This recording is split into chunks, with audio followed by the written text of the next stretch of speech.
Fellow travelers, we continue with Enlightenment Now, Steven Pinker's great book. We're in chapter 1 still, Dare to Understand. And Steven has been outlining the 4 themes of the book: reason, science, humanism, and progress.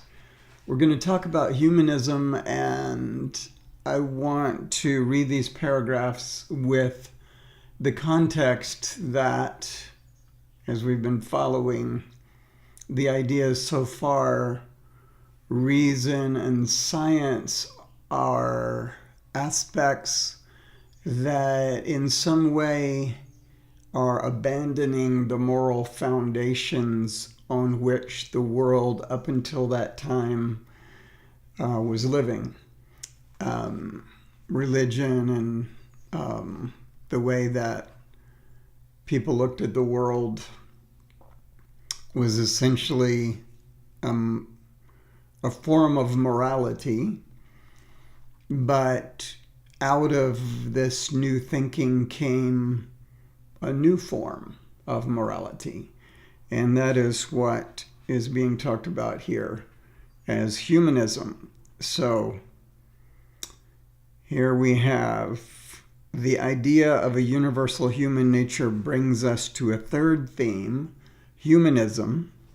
The thinkers of the Age of Reason and the Enlightenment saw an urgent need for a secular foundation for morality because they were haunted by a historical memory of centuries of religious carnage, the Crusades, the Inquisition, witch hunts, the European wars of religion.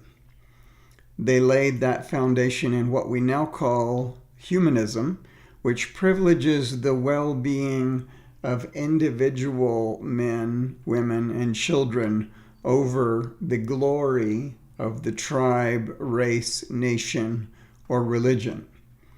It is individuals, not groups, who are sentient, who feel pleasure and pain, fulfillment and anguish, whether it is framed as the goal of providing the greatest happiness for the greatest number or as a categorical imperative to treat people as ends rather than means.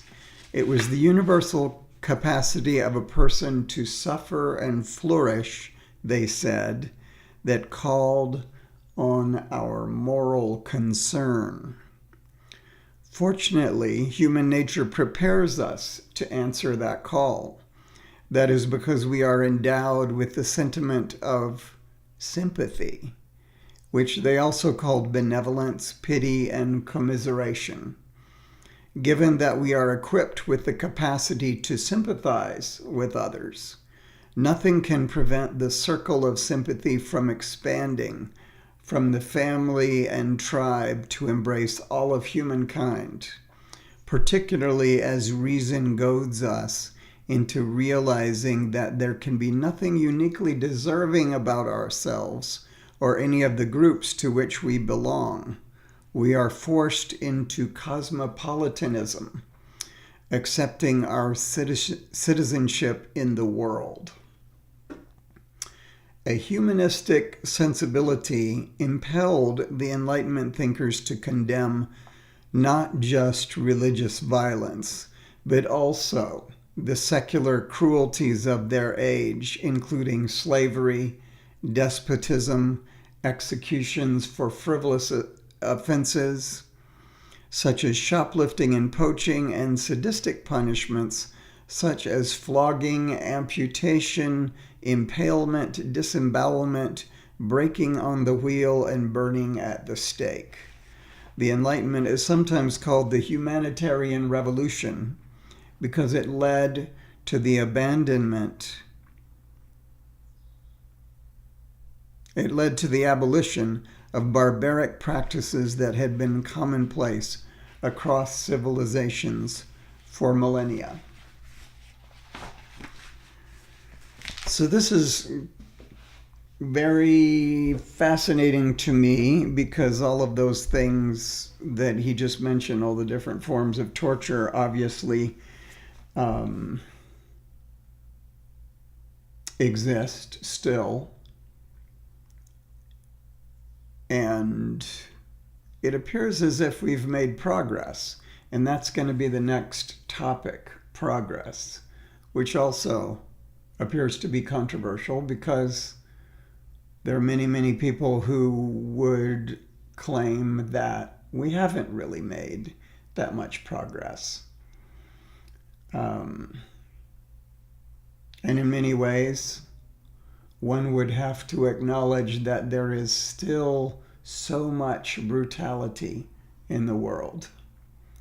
But this is a set of ideas about the individual as the center of moral concern that informs many things. For example, our legal system, the tradition of our set of laws. So we're going to start heading into the idea of progress in the next little session that I give here, the next episode. And once again, many thanks for joining in on this, and there will be more.